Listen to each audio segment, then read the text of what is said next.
Hello, everybody! Turn this up in our headphones, Charles. Ooh.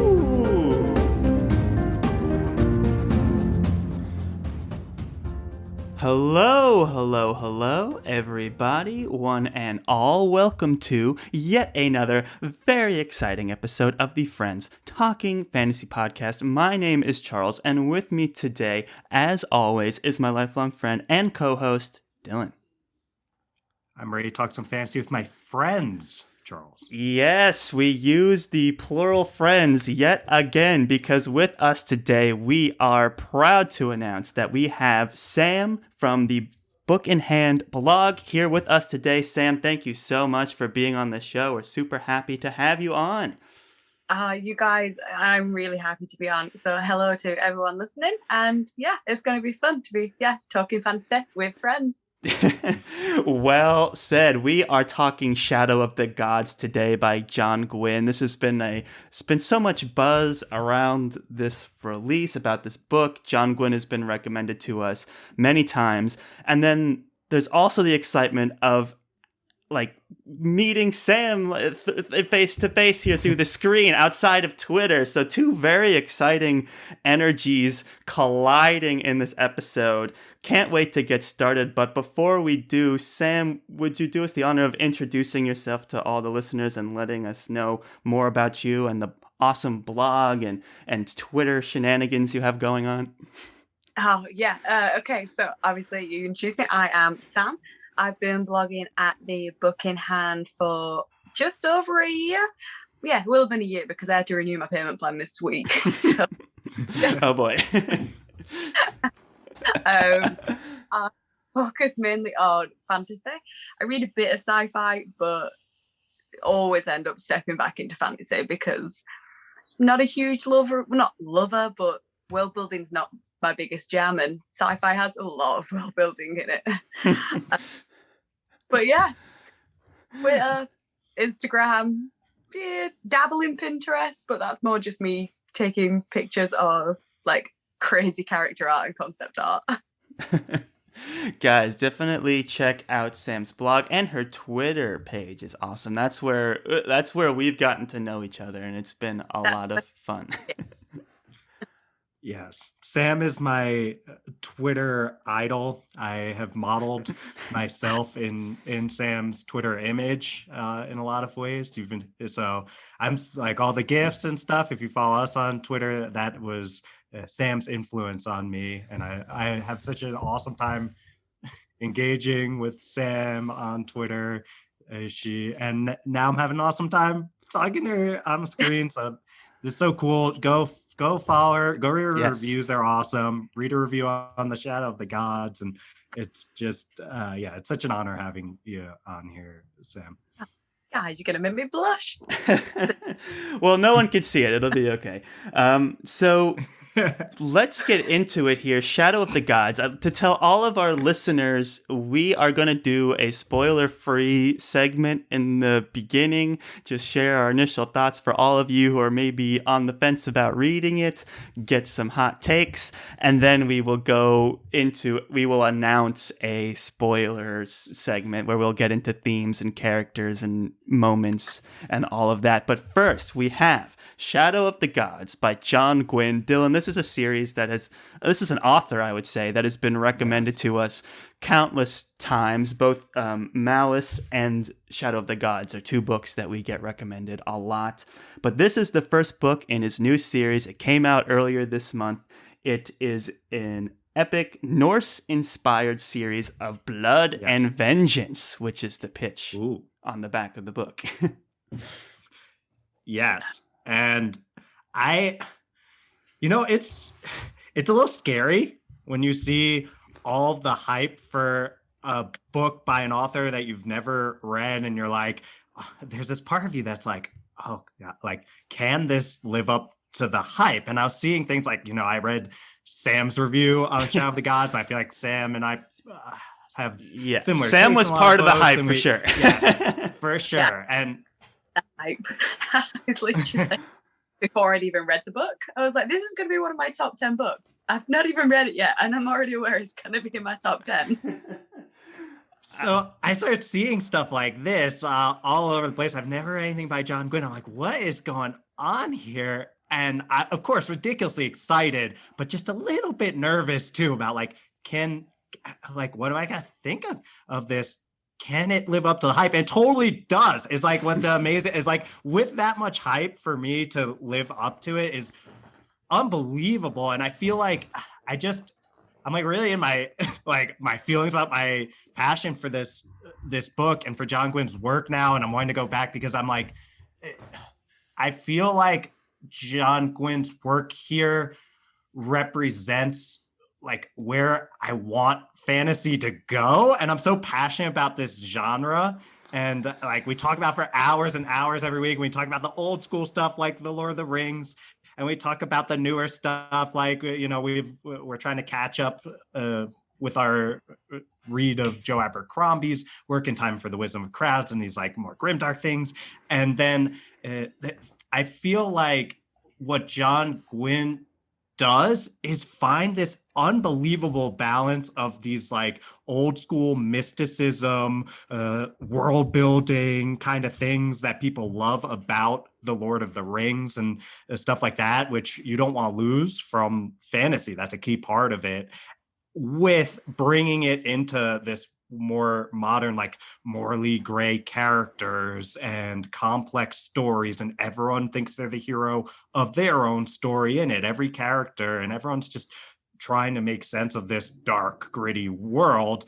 And he does it without any he does it without any cynicism and stuff like that. He's just like trying to tell this amazing story, and he, in my eyes, succeeded so much. I'm just in awe, really. And yeah, I'm so happy to get to talk about this. I'll say more about the moments that get me on, make me feel that way in the spoiler section, but that's my spoiler-free how I'm feeling about John Gwynne. And Sam, I know you're a gigantic fan of John Gwynne. I'm sure you have some thoughts on all this. Yeah, he's just, like you said, he does everything with such a perfect balance. You've got your characterizations, your like plot pacing, your world building, everything goes hand in hand. It's all so well melded. There's no chunkiness or just disjointed feeling to it. It is generally just an absolutely cracking book. Oh, she said it. One doesn't represent the term that is cracking. So I've got to find one on YouTube and make it. That's my yeah. We also, yeah, I mean, and also we appreciate Sam coming in from the UK, bringing all this new vocabulary into the show as well, which is very exciting. And John Gwynne from the from across the pond as well. So this is just like so on brand. It's very exciting. You know, it's always great when I read a British author, because there's always bits of it like Britishisms that you notice that you like, yes, I don't see you often enough in books, because so many people are American authors and it's just like phrases, bits of slang, and you're like, oh, I feel represented right now. So, credit to John Gwynne for being just a British author. Yes. I see that in Abercrombie's work too. He'll just say like arse, and I'll be like, what? Yeah. Every time I see ass, I'm like, it's not it. What? It's like it seems a whole different word with a whole different context, whereas arse is just it's your arse. It is more fun. Yeah, it's really entertaining, and like. Before we get into the spoiler section, like we're talking about just how the hype lived up, but can we also judge the book by its cover for a second? Because I'm holding up my cover now. This is one that I was like, very rarely do I own a physical copy of a book anymore, but this is one that I just had to put on the bookshelf because it is gorgeous, absolutely gorgeous. Yeah, that's one of the things that first thing you start seeing when you start seeing all these pictures that people are throwing on Twitter and stuff like that. And it's just like, this is a thing that I'm starting to see now in fantasy are these cover, and Google it if you where this audio formats were like, check out this cover, and no one can see it, but I'm holding it up, and it is like this sense of scale and awe that totally fits with the tone of the book when you get into it, because giant dragon, tiny person, and it's really how I think this story feels is the world is so scary and the world is so brutal and these people are so outmatched in it. And this is exactly what like the cover is getting across, is this roaring dragon and this tiny person, but the tiny person's trying to stick up, like they're trying to fight.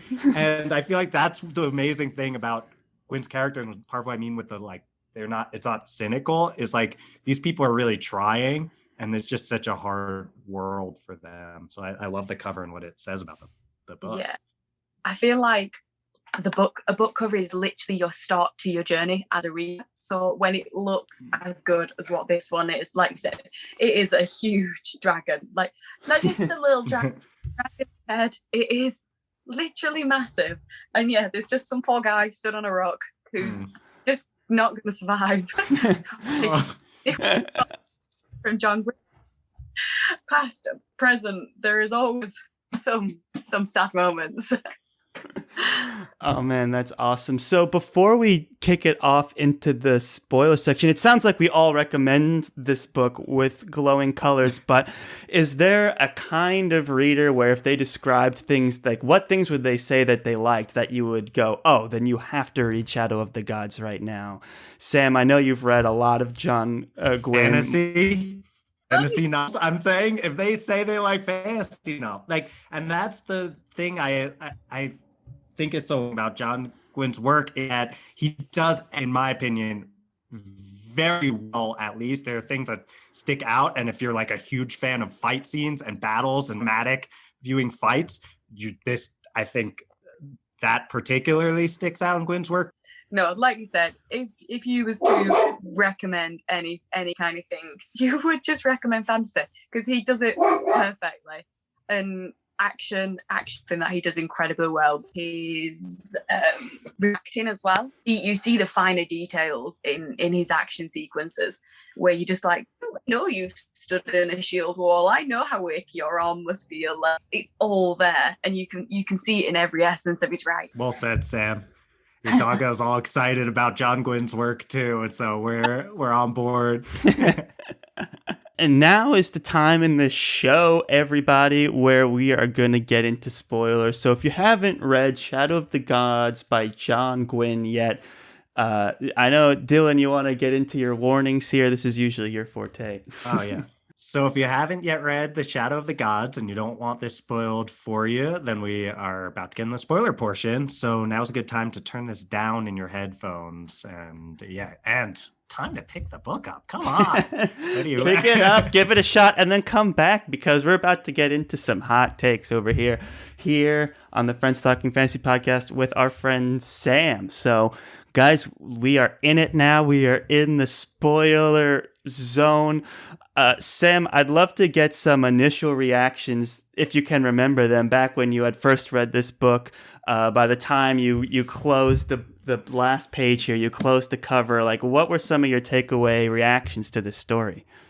Oh God, I messaged John Gwynne straight away and was like, what do I have to do to get the next page of your book? Like, just a page? I was like, no, the whole book, please give me the book right now. I will go dance naked in a field if that's next thing. But yeah, just it's one of those books that you read and you just like, I couldn't do anything better. Look, well, I certainly couldn't do anything better, but I couldn't think, I wish this was done better, or that could have been done better. In my eyes, which is probably not the most critical eyes you'll come across, as you know, I'm a John Gwynne fan. Everything just flows, and you just finish the book, and you're like, oh, damn it! Now I am 100% gonna have a book hangover from this. Like nothing is gonna. I'm gonna have to reread stuff that I already know I love just to get out of the John Gwynne funk, because it's that good. That's awesome. And Dylan, I know we both are reading John Gwynne for the first time. We both finished this book very recently. What were some of your takeaways? So I can't remember if Sam said this off the air or on the air, but she was talking about how great Gwynne's work is in a way that it can That was on the air. That was on the no, this part, which is that it can make you appreciate things that maybe you didn't realize, or you said this too, potentially, maybe off the air too. I can't remember, but the this point sounds is like me. Yeah, both of you were saying how you can appreciate things from Gwynne's work that maybe you didn't realize you cared about as a reader until you saw it done the way that John Gwynne does it. And for me, that was both world building, and I've said there's probably hours of me talking, like trying to dance around saying like, no, I care about world building, I like it, all that kind of stuff on the podcast. I'm always saying that, but I'm not a huge fan of world building for world building's sake. Mm-hmm. I love when an author absolutely adores their world and is passionate about it, and I see that so much from John Gwynne.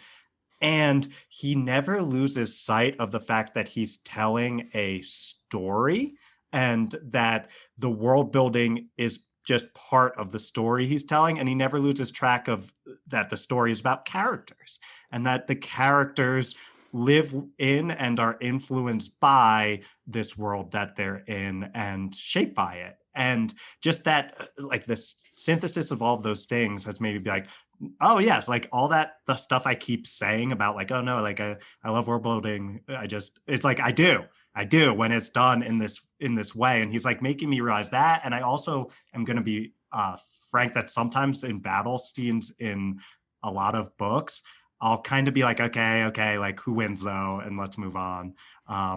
And the way that John Gwynne writes battles is so cinematic and evocative and fights and all this kind of stuff, that I feel like I was like, oh yes, no, I actually really like those moments. Like they can give me chills. They can make me really be like invested in the blow by blow and the moments.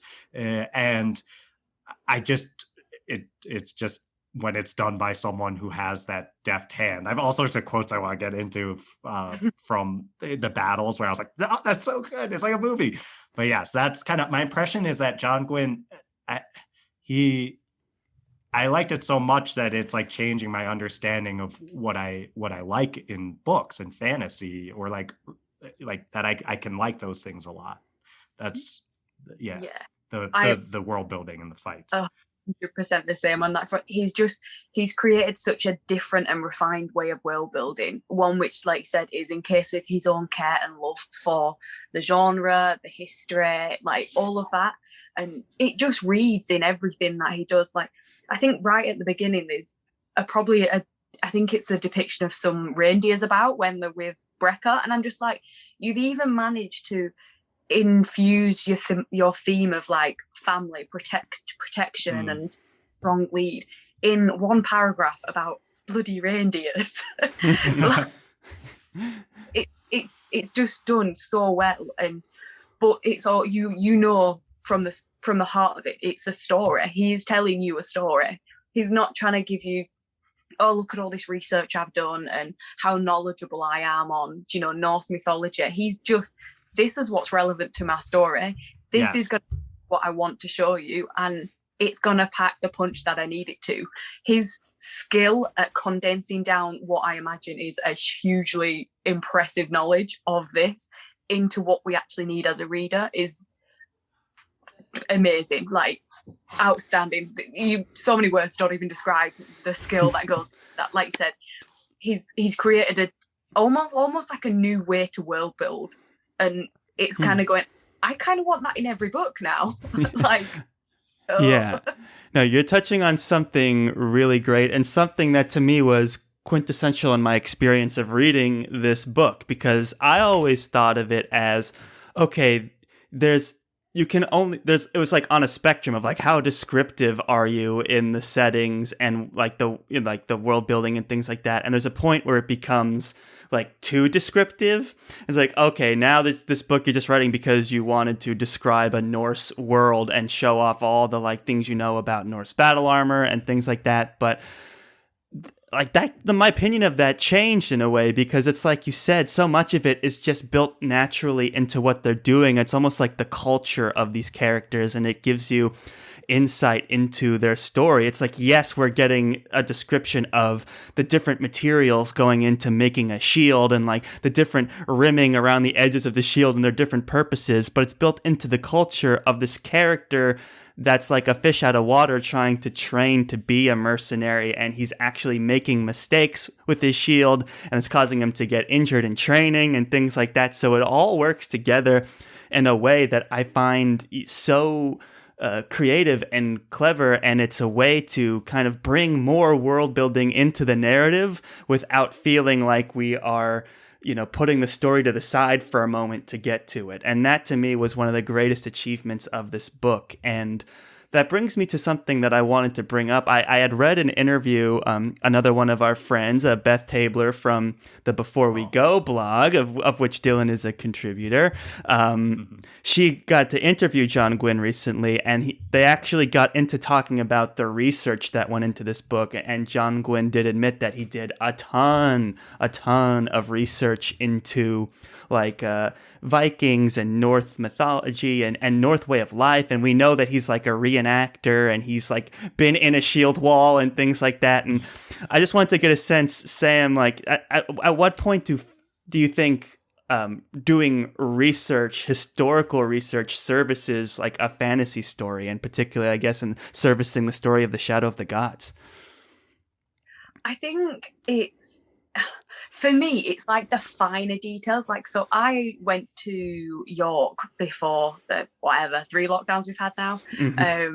Went through the whole Viking in York, they've literally made a Viking settlement with like, the way the houses were built, the way the women, the men, and like all the stuff they did. And when I was reading just like the description of, when Orca goes down to the town to report on the fact that people have been, killed up yonder. Yeah, right. It's stuff like, it's just so visual, but it's not, oh, these people were this, and this. It's what you need to see visually, but not too much that your imagination can't fill the rest in.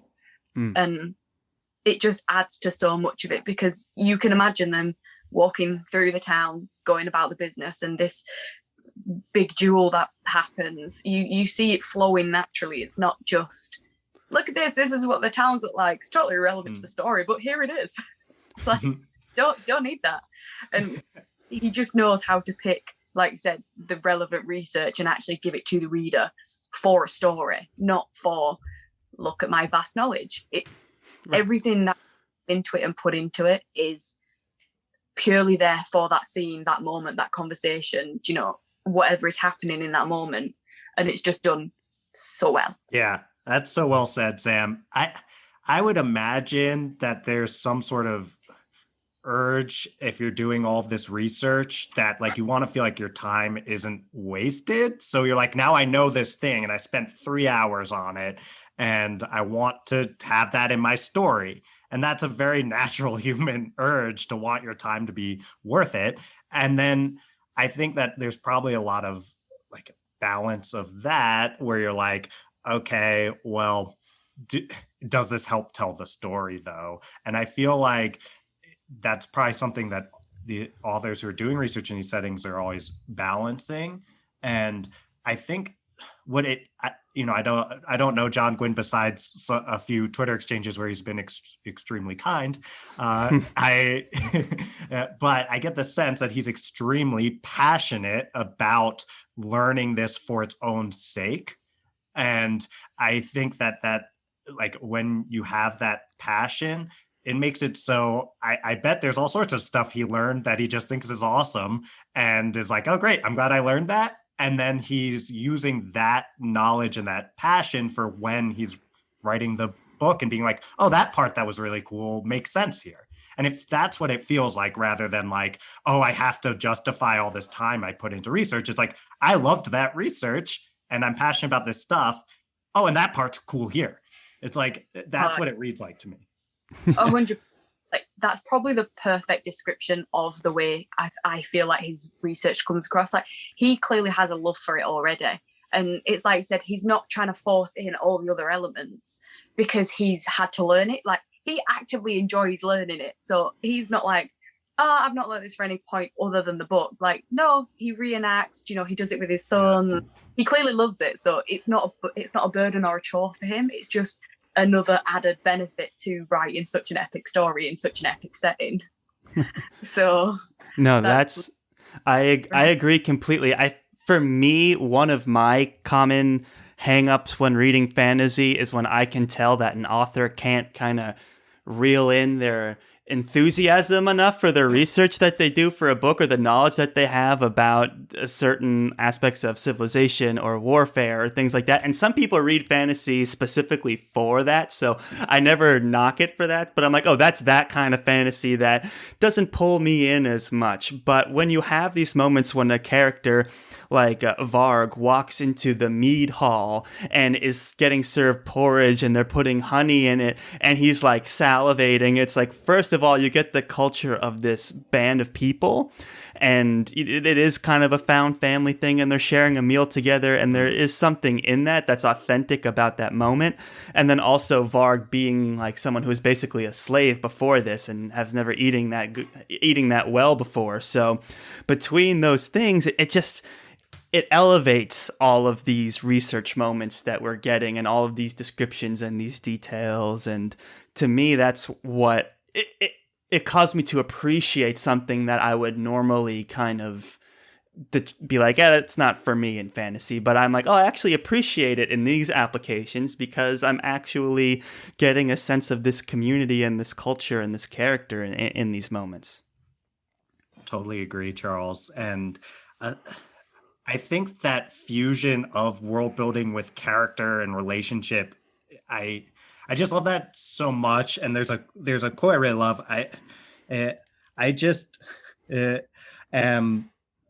I'm obsessed with the Orca Thorkel relationship. Me too. And right. And there's this moment where they're talking about raising their son together, and they kind of have this I love these relationships where it's just people make up for what the other person's like weaknesses are with their strengths and vice versa. And I felt like that relationship was so authentic in that way and just heartwarming.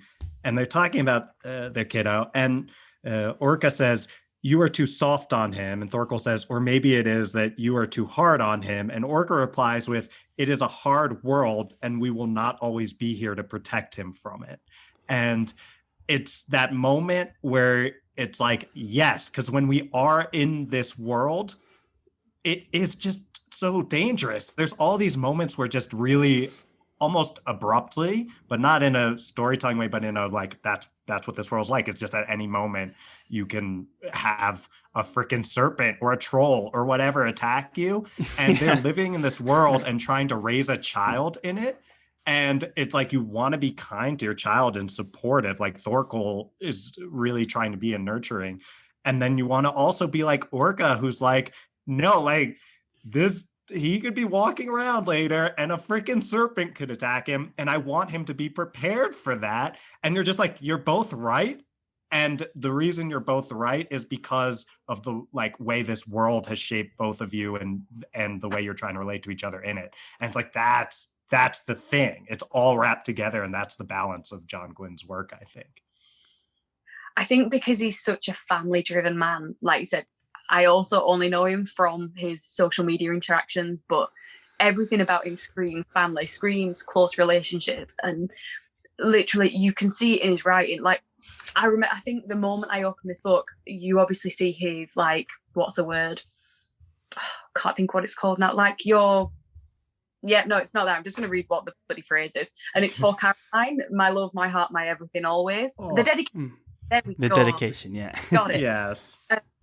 And literally you're just like, oh my God, there is going to be one fierce ass mama bear in this. And like you can see those 5 lines, how much he adores, like his wife, like the mother she is. And you can see that in every essence that is Orca. Like it bleeds into everything you read.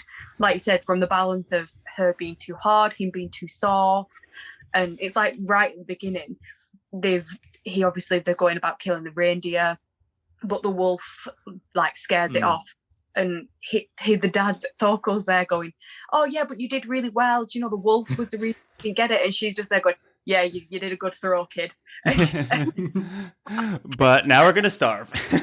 Like you see the balance, like praising him, encouraging him to move forward, and she's just like, I'll give you the credit where it's due, but I need you to be hard, because as she says, it's a world of pain that they are in. And she's like, I know what it is. And she even says later on, like, how much stronger she feels Thorkel is because he can live in the time that he is now. So being a dad, being a husband, whereas she's still constantly worried that it's all going to go to pot again. And you can see it, like I said, in her interactions and how much they balance each other in. And it shows. Credit to John Gwynne for showing that theme of family and protection so early on, so strongly. Like it's powerful without any other way to describe it, really. I agree. Orca as a character just stands out to me. We have 3 POV characters in this book, everyone knows at this point, but Orca to me was the one that really stood out to me in so many ways, because it's such a unique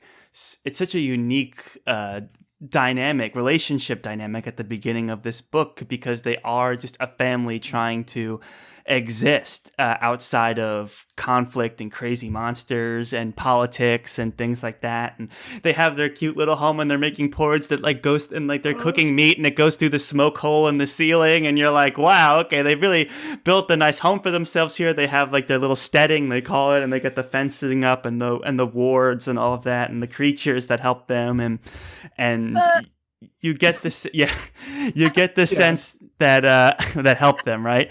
You get the sense that that Orca is having this family life here, and it's built up so honestly and so well, and it's these themes of friendship that and family mostly that permeate through the whole story. And I just loved these early moments that we get with the family and how, like you said, they're at odds with each other. But you get the sense also that she has some sort of PTSD at the beginning of the story from a violent childhood herself, but it's restrained in what we know about her in these moments, and it just speaks so well to this idea of parenthood, which I think in fantasy novels gets swept under the rug a lot of times. Like, oh, parents are dead, so the kid has got to grow up and do his own thing, so it's interesting to get the flip side of that a little bit.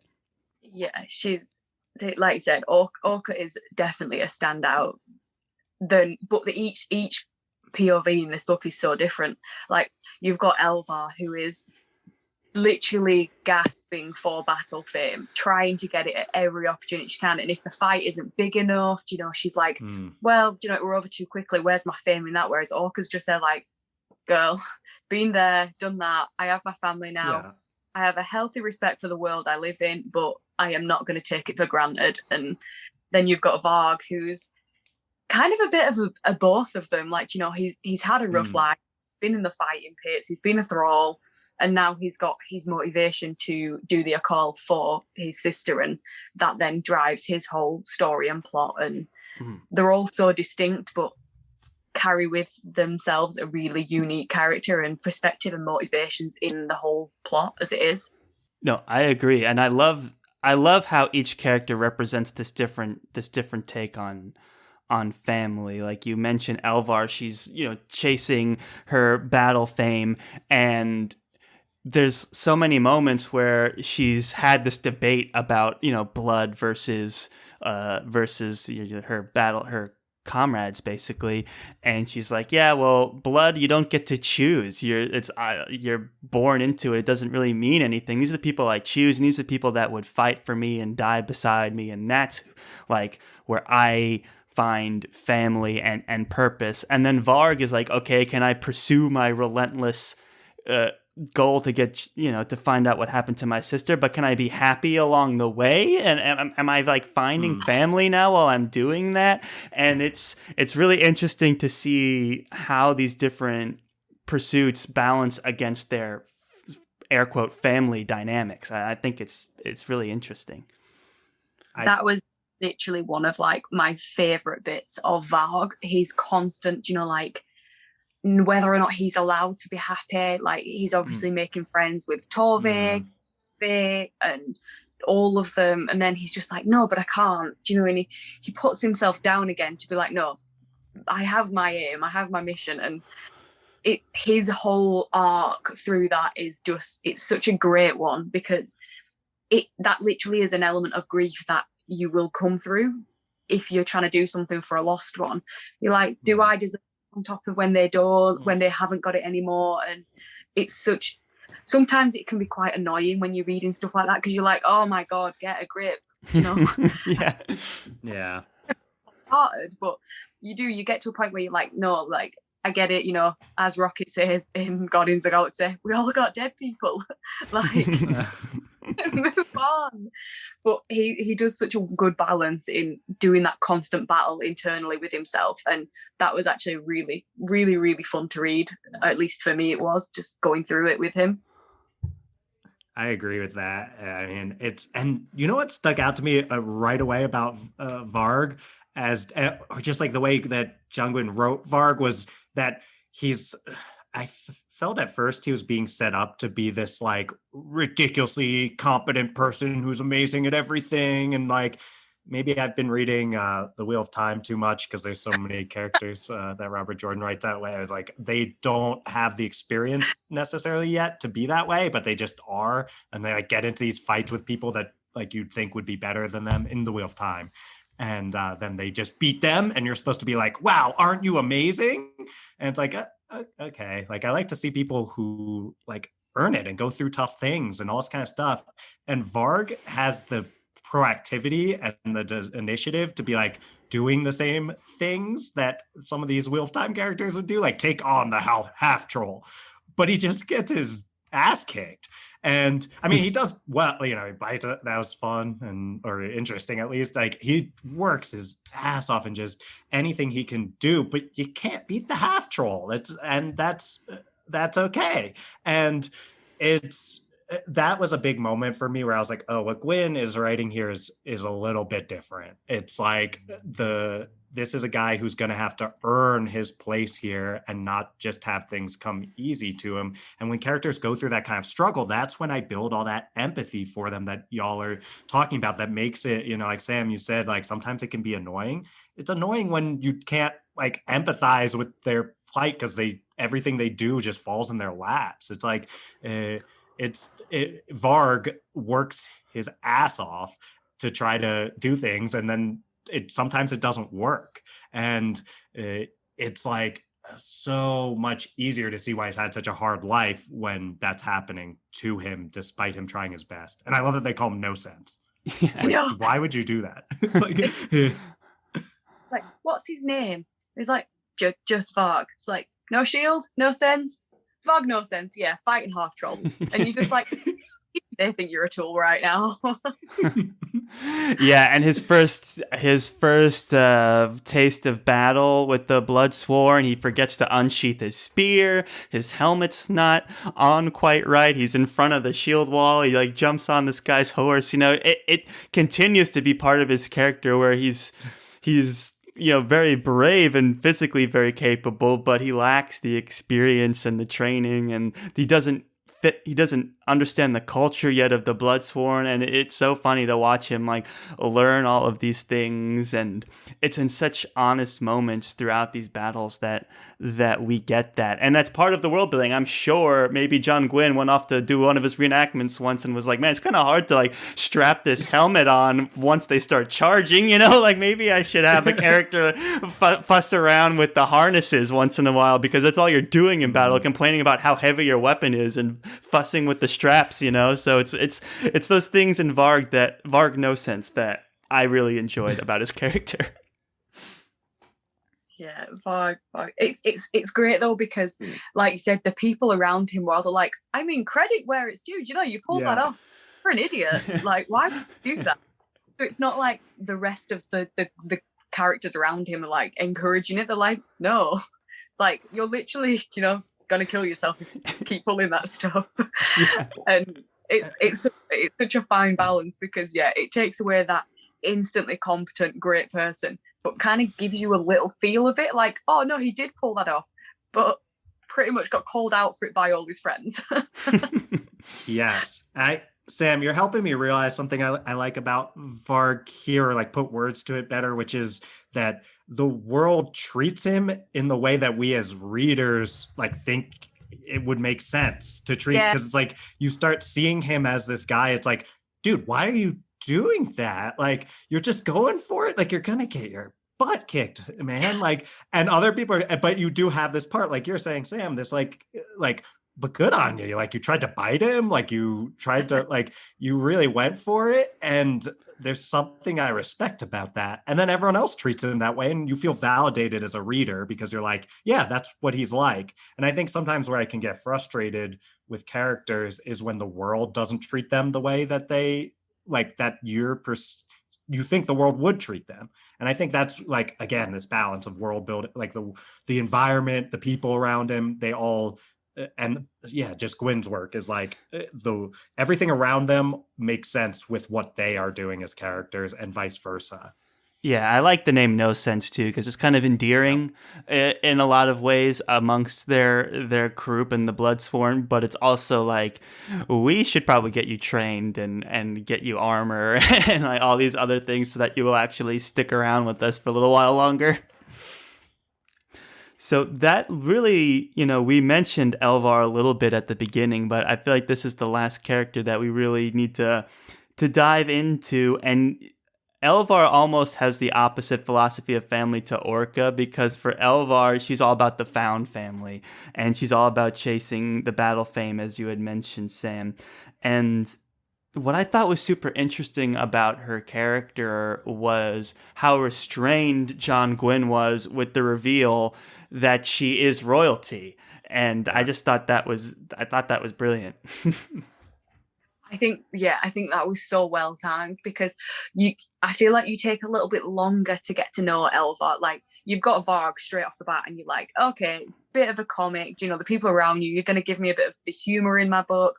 Orca's giving you like that just fear, family, protection, whereas Elvar was kind of like, where are you going? Who are you going to become? And then when you kind of get into it, and she's like, no, I want to do stuff for myself. I don't want to live in the shadow of everything else. And you're kind of like, what shadow? Why? And then when it actually gets to the reveal of it, you're like, totally get it now. Like, and it's well paced, because you kind of, John Gwynne is literally teasing you with all these questions, and you're like, yeah, but why are you this way? What's motivating? It just goes, and you're like, everything has fallen into place. But it doesn't stop there. There's no plateau from that point.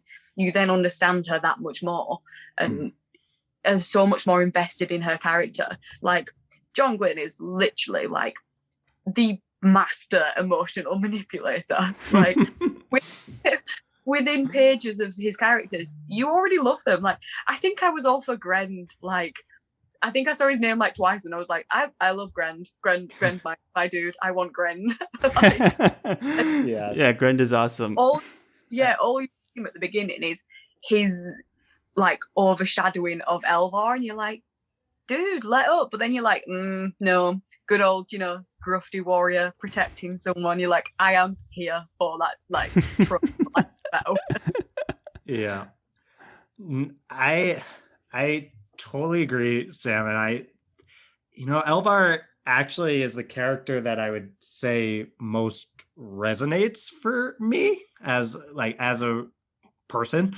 And I think Orca is, like, when I think about the place in the fantasy genre, like Orca as this mom going Taken, like playing the Liam Neeson role. Yes, I thought of Taken as well. I was like, oh, she's like, I have a very specific set of skills, Dreger. It's like, you're going down. I was like, yeah, she does. You're going down. Like, I was like, okay, that's the person, and the mom, and it's like, that's a person when I think of like fantasy and the genre and who's going to be like the memorable person from this book. I feel like it's Orca. But for me as a reader, this journey that Elvar's on, of kind of like, Elvar's like lashing out against her family in a way where it's like, if you're trying to do something just to prove something to your dad who always controlled you, then you are still being controlled by him, just in a different way. That's how I think of Elvar's like journey right now. It's like, you are, if you're seeking battle fame because you want to show your dad you're not this like pampered little princess who's going to go be married off to someone and not do anything, then like family, your kin, all this kind of stuff, it's still running your life. You're just go doing the opposite. But it's like, that's you. And I feel like she's on this path of trying to learn that it's like, do what you want. If you want battle fame, go for it and all that kind of stuff, but do it for you. And she's hearing these lessons kind of around her where people are like, hey, like the things that act like battle fame, like living forever, like, you know, you're gonna die as a person, even if your battle fame stuff is going on forever. It doesn't matter. Like, you have your moments, you have these people that you're with, and she starts to learn that. And then she gets betrayed, and it's like, oh no, it's like, you are going to completely unlearn this lesson that you're on your way to learning. And that's the emotional manipulation that you're talking about, I think, Sam, with John Gwynne knows. It's like, we want Elvar to learn this lesson, and she's doing it. She's making progress. And then she gets punished for it. And we're like, uh-oh, like, what's she going to do from here? So I'm like, Elvar, love her as a character. And I'm like, yeah, I'm just so personally invested. It just resonates. Yeah. There's one of the things, Dylan, that you said about Varg that I want to kind of bring over to Elvar. You had said, like, you know, you like when characters in the story react in the way that you as a reader would react when you see something happening. So in Varg's case, it's like, dude, you're going to get yourself killed. And then he does get pretty beat up and everyone makes fun of him for it.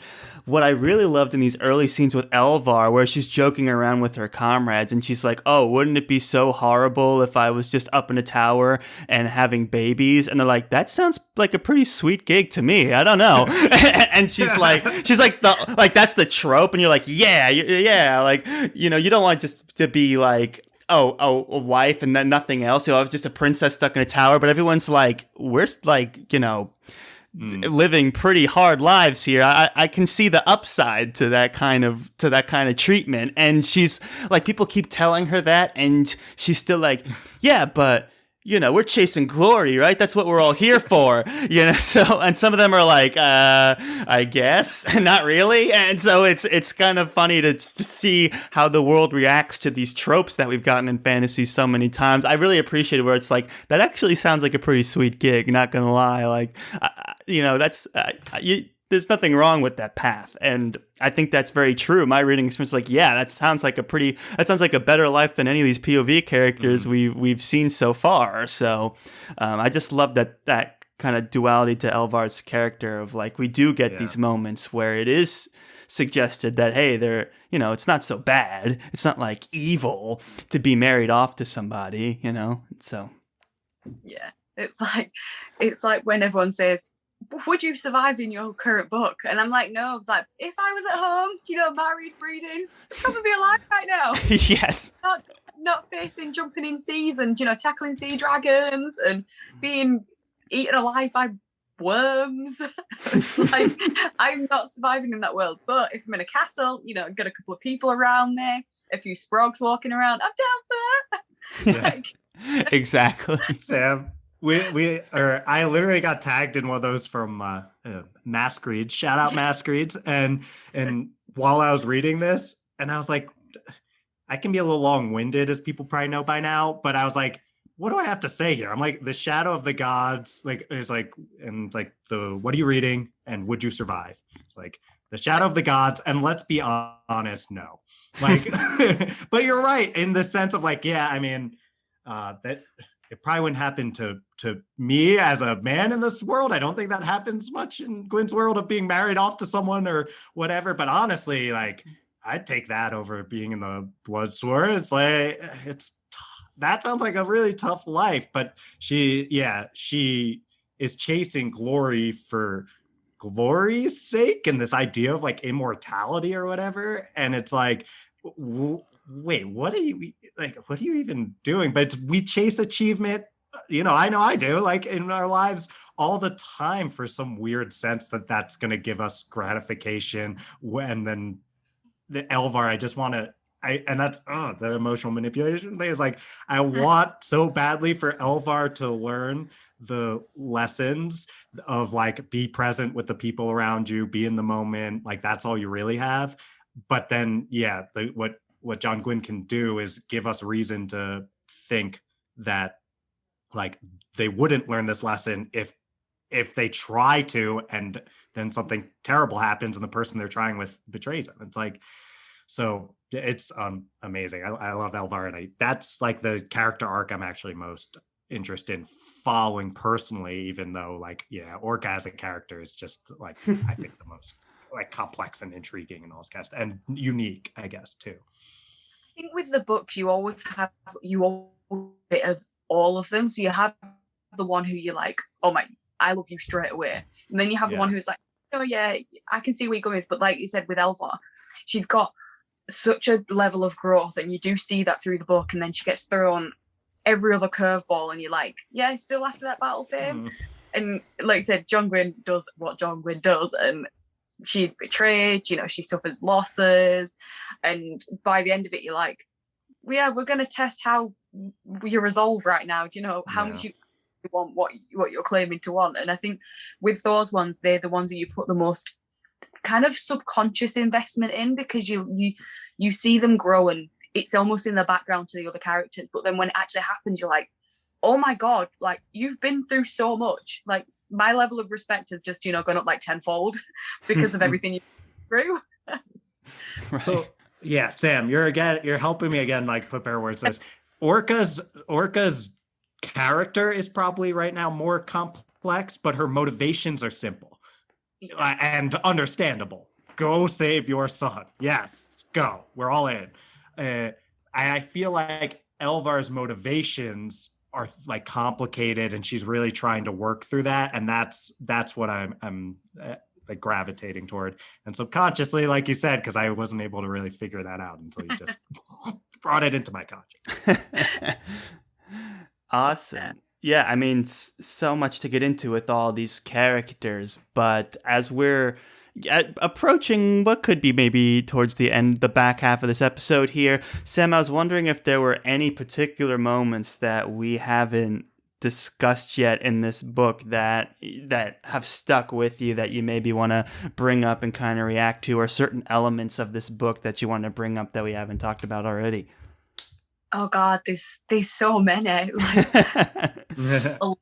And to be fair, at the top of the list is the last page with lots of exclamation marks. It's like, obviously we're in spoiler territory, so you've got Thorkel's death.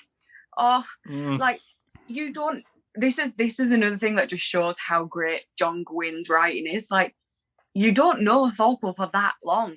Like, when you think about it in terms of the progression and the rest of the book and the other characters you meet, you don't seem for that long, but the little encounters he has, like you said, the ones where they're involving Brecca and how they're both raising him, but also when she's so like trying to control her bloodlust, we'll say, when she's talking to the arse that is Goodvar, I want to say his name is, and Thorkel's just there going, are you okay? But then he's getting angry just because of how angry and stressed she is.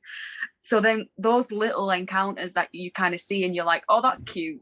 When it comes to the actual pinnacle of it happening, you're like, oh my god, like my heart is literally broken. And I was like, I think I was while I was doing this. So when I was like, David, Thorkel. And he was just like, I know, Sam, I know. Because he's such a hard character, and obviously you find out by the end of the book who he was before, and you're just like, you were so hard but such a softy inside, and your aim was family, and the last thing you said was I'm sorry. And you just, god damn it, Gwynne, stop punching me in the face. But then it's all the other little bits. So it's like when you read a book, there's always little moments that, like, you know, like the prideful moment, or when someone puts something away. So when someone stands really strong and you're like, yes, I'm all for your empowering moment.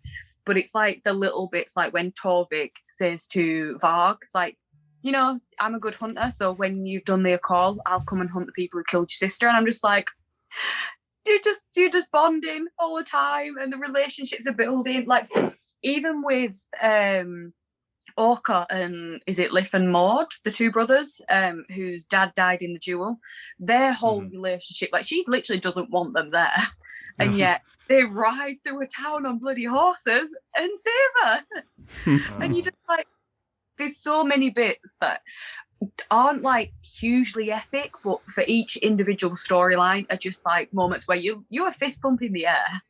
You're so happy that's gone through, and you know that's the way it's steered, and you're like, but it's never always in line with your expectations. Like, you're kind of just going, oh, okay, right, oh my god, no, that totally went a completely different way. And I think it's hard for authors actually to do that now, because there are so many fantasy books, and yet John Gwynne always manages to take it in another direction, but also sticking to what we all know and love, and generally just redefining the genre. I think, like I said, he's easily going to be a great, like, I can't imagine a world where John Gwynne isn't up there with the most known authors, even better than some of them, like, easily.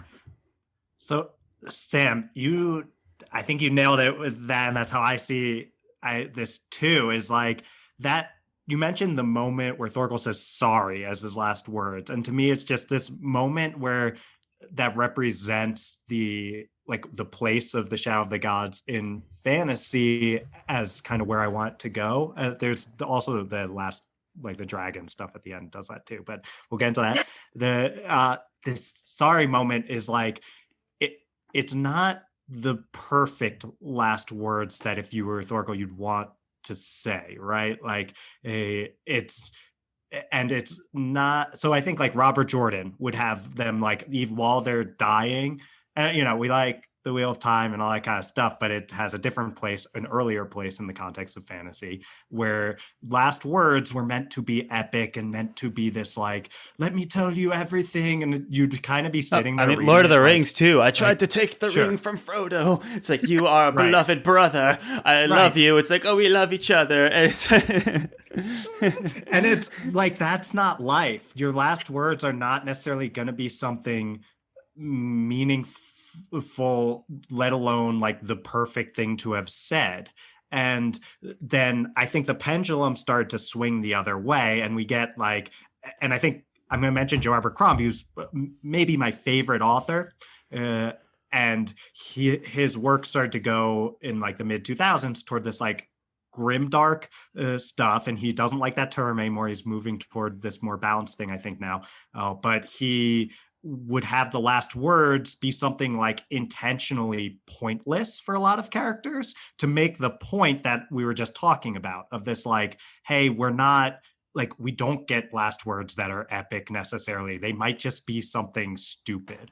And then I think the swing that I see John Gwynne taking here for the fantasy genre, and what has me so excited, is that I'm sorry says so much about Thorkel's character. It's exactly what he would think to say.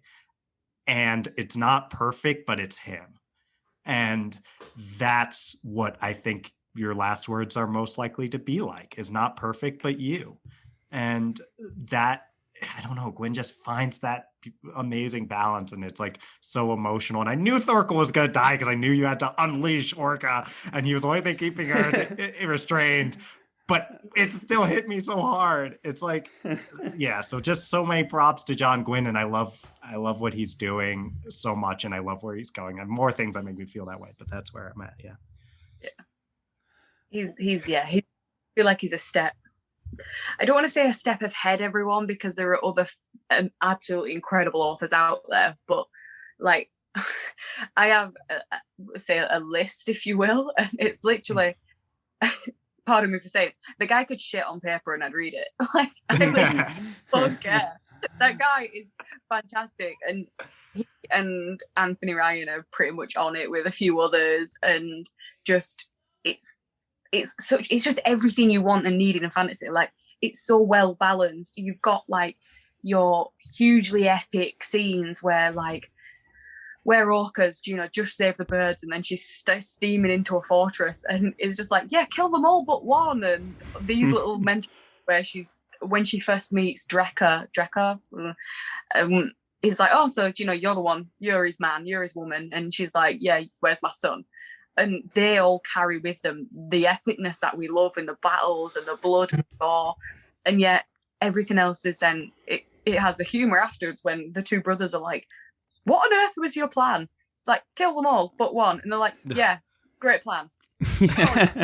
No, that's well said. I feel like for me in my reading experience, like in the past 10 years or so, a lot of the fantasy that, has been really popular is fantasy that's been kind of bleak, rather grim. A lot of the themes are like, oh, remember all this traditional fantasy stuff? It wouldn't float in the real world. There's too much violence and savagery and humanity to allow that kind of stuff to really exist. And then after reading that, thinking it's awesome, but now you've read it a whole bunch of times, you're like, it's kind of bumming me out a little bit. And Dylan and I, we always joke about all the reasons we like fantasy. Oh, it's the human condition. It's these cool worlds. And dragons are cool too. So when you read this story, when you read The Shadow of the Gods, and you get all of these great character moments, you get all these gut-wrenching, like, face reality moments, you also get, oh yeah, dragons are cool too. And I think that's the direction that I really appreciate John Gwynne in, and I hope a lot of modern fantasy kind of adopts. It's like, hey, there's a lot about Lord of the Rings and Wheel of Time that's actually really fun and epic, and we can have those portrayed, like we can draw from Grimdark as well for these honest moments as well, and we can almost have this like they say in music, neoclassic revival of fantasy, where it's like, let's bring in like the classic influence, and with all this world building and this epic nature of characters and like having these big gods, and then let's also bring some humanity into it without being just full on cynical. Like, let's have some fun with it. And that to me is where I'm like, I'm glad that this book is like hot off the press as of a few weeks ago, and is being embraced so well, and it's just a direction that I really like to see authors going in. So big props. Yeah. It's like I always say in my reviews, I'm like, the gushing level in this review is gonna be high. I can't read. I don't read a John Gwynne book and think, oh my god, this is. I actively hate cliffhangers, but I literally trust John Gwynne implicitly as a reader. Like, he is not delivered. So because what he's got and the excitement that you're going to get in the next couple of books, you're like, do you know what? I might not have loved a cliffhanger, but I am here for it because it's John Gwynne and he's earned the trust from the readers. Like, obviously, you guys, as this being your first book, is such a taste into it, because like we said before that we actually aired out, like, he's written 7 books before this, so he's only gonna get better. And I don't think this is his peak by any means. Like, the level of work that he's doing already is just, it doesn't even have words, like none that actually, describe what he is author-wise to the fantasy genre. But also, like, the historical side of things, like you said, his influence in world building and research, like, it just does everything. And he's got the skill to write the cliffhangers and give you what you need trope-wise, kind of fantasy genre click-wise, and have you literally reeling after every book you've read of him. Like, Malice and Faithful the Fallen is the same. You're reading it and you're just like, I need to know what's next. Like, in preparation for this like podcast, I thought, I'll go through my notes again, I'll see what kind of thing. I'm going to read this book again now, like, probably this week. Like, that's awesome. It never gets old. Like, not everyone rereads books, whereas these books are literally rereadable all the time, as is Malice and his other books. Man, I don't think you can give a book any more praise than that. It's like, oh, you know what? Talking about it's got me so excited, I'm going to read it again. Like, do you need much more convincing than that? I don't think so. Awesome. Well, Sam, are there any parting words? I feel like we're wrapping up on time here. Just wanted to toss it back to you again just to see if there's any last things you wanted to mention before we call it a day here on the Friends Talking Fantasy podcast. Oh, I think we've covered so much of it already. We did. Like, there's a lot of waffling in there, but there is definite points of praise. Like you said, he balances everything so well. He teases you with enough information. If you haven't read this book, then just go read it. Like, you don't even have to commit to those other series as yet. This is a perfect example because you can just read the first book and then get suckered in, and then you've got a backlog of 7 books to read that you're probably going to be just as great. I know Malice has been on our to read list for so long. It's been recommended countless times, so I'm sure we'll get to it. wait, I'm going to reread it again at some point, so we'll have to plan it. We'll have to plan it. Yes. Well, let's schedule it. He said the magic Charles words. We'll read it when you read it, Sam, so we can reconvene here at the John Gwynne Committee on the Friends Talking Fantasy podcast. Yes. I'm pretty sure plenty are on the reread as well, so even better, get the trio. Yes, absolutely. Yes. That would be amazing. Awesome. Well, Sam, thank you so much for coming on to talk about John Gwynne with us. This has been, like I said at the beginning, so many exciting energies coming together, perhaps the greatest of which being what Dylan and I have been joking about for a while since you agreed to come on, was the voice reveal for Sam. So this has been, because we've talked to you for like a year now almost through Twitter. It's like we've never actually seen her face or heard her speak or anything, yet we know her so well. So just the catching up before we hit the record button was such a pleasure, and getting your insight into John Gwynne was super appreciated as well. No, you have to do it. Like, a few people have said the same. It's like, gotta hear what your voice is, because obviously people who I talk to British wise all know that I'm like Yorkshire, Lancashire way, so to them I have a pretty alien accent. For people down south, the Midlands, so top on across the pond and you've literally got this Yorkshire lass putting out words like cracking. I was gonna say that this has been a cracking time, Sam. I'm trying to think of there's another one that I got really thrown off by. I think you called Eleni a wee bopper or something like that. I was like, wow. Or there's something with socks too. Yeah, bless you on socks. Yeah, you said that to me. So it's like, bless your socks. It was like, my socks. Why are you blessing my socks? What's up with my socks? You don't realize how different the mannerisms, the talking is until you speak to people, like I said, from completely different cultures of sorts, and you're just like, yeah, you have your own language easily. Okay, but here's the thing, and we talked about this before on Twitter, Sam. It's like, you never have moments where I say something and you're like, whoa, what does that mean? You're just like, there's no cool American slang that we're throwing your way that surprises you, right? Because we have a lot of American TV, like most of your dramas, TV series are all American or American produced, whereas I imagine actual British drama going over to America probably isn't as widespread as what American stuff is. Like, you get a few, like your Downton Abbeys and stuff, but I feel like we probably have more exposure than you do to the British language, and all of them are different, honestly. If get a Geordie on or a Mackham, you won't know what they're saying, and there's a lot of words that you'll just be like, no, don't know what you're saying. Are we speaking the same language here? It gets crazy. My one, Yorkshire Lancastrians, is tin tin tin, which is pretty much it isn't in the tin. Tin tin tin. What? In the tin? You see, now there's no time for me to collect myself and have an appropriate Twitter response to my befuddlement. So you're just seeing me like, I don't know what that means. We missed out the word "the" as well. Like, instead of saying stuff like "go we're going to put the kettle on, it's put kettle on. And people are just like, you've completely missed words in that sentence.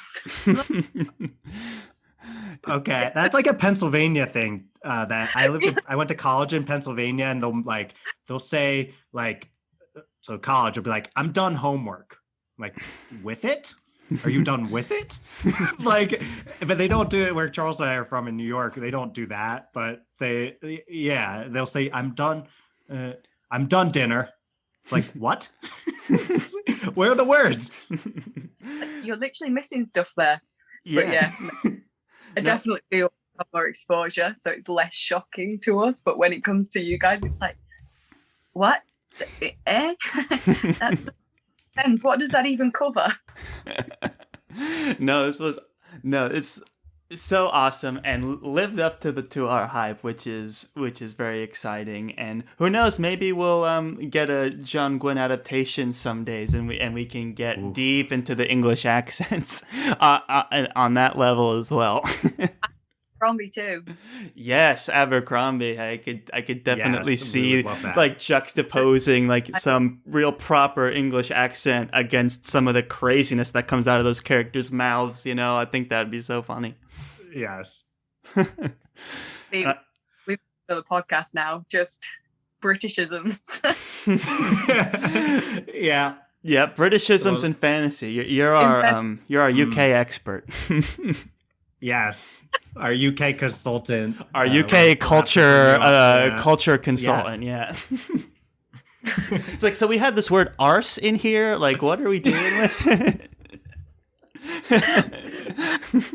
Yeah, the word arse. See, that's just what the word is to me. Like when people say ass, I'm just like, why have you shortened it down? It's a good sturdy word itself.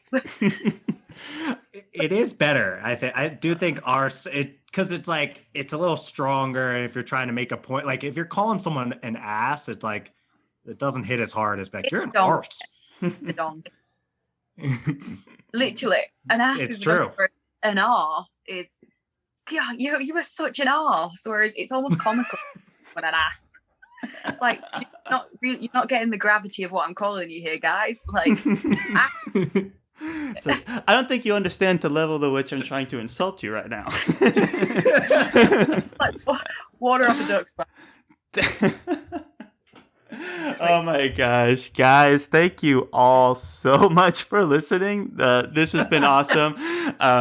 As you can see, we're just trying to take as much advantage of Sam's time as we can, because this is such a fun opportunity to be able to speak to her in person instead of through the Twitter sphere. But if you do want to get involved in all the Twitter shenanigans, and if you've listened this far, then you probably do, because like it gets just as off the rails over there as well. Just be sure to follow Sam Book in Hand over there, as well as us over at the FTF podcast, and then be sure to check out Sam's blog as well. I don't understand how she reads as much as she does, but she's publishing stuff on that blog constantly. I'm lucky to read a book every couple of weeks or so, but she's putting out content very quickly over there. And you can read her Shadow of the Gods post that came out quite a while ago. So go and check that out as well. Yeah, it'll be picking back up as well now. I had a wee break because just work madness, but it's got to get back into it now. I've done a few reviews, so yeah, they'll be picking back up. Sunday Sevens will be back. Ooh. And yes, all the good stuff. That's awesome to hear. Don't want to miss it. Sam, thank you so much for your time and all your UK witticisms. We greatly appreciate it. So grateful. All right, thanks everybody for listening, and go forth and conquer, friends.